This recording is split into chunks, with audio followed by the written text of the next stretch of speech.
as hope dwindles. Searchers persevere, and hard questions still without answers. We're not running. We're not going to hide from anything. That's going to be checked into at a later time. I wish I could tell you that time. I don't know that time. Now the governor promising a special session to address criticisms about insufficient flood warnings. One of the places they may turn to, Comfort, Texas. When floodwaters surged, this siren went off. The siren helped our people. Fire Chief Danny Morales took us inside the command center, which allows them to monitor weather and water gauges in key areas. 11 a.m. on 4th of July, it was 35 feet here in Comfort, the river. The decision to sound the alarm made here. The flood warning system is number 2. A simple but effective system, mostly paid for with grants. The house was about in this general area here. So you can see how far from the creek it was. For Morales, this is personal.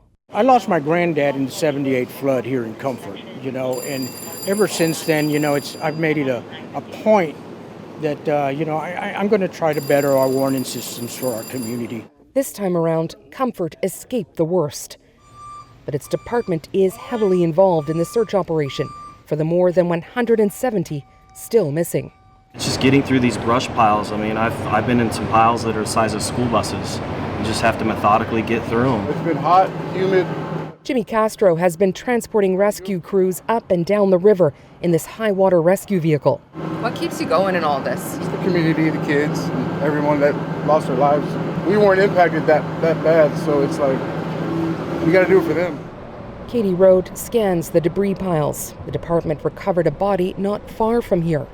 Rode, who is also a pastor, struggles with how many are still unaccounted for. There's a line in the funeral prayer where we say that God makes holy the resting places of all of God's people. And if you think about it that way, this entire river has become a very holy place because this is a resting place for a lot of God's people. So that's been in my mind.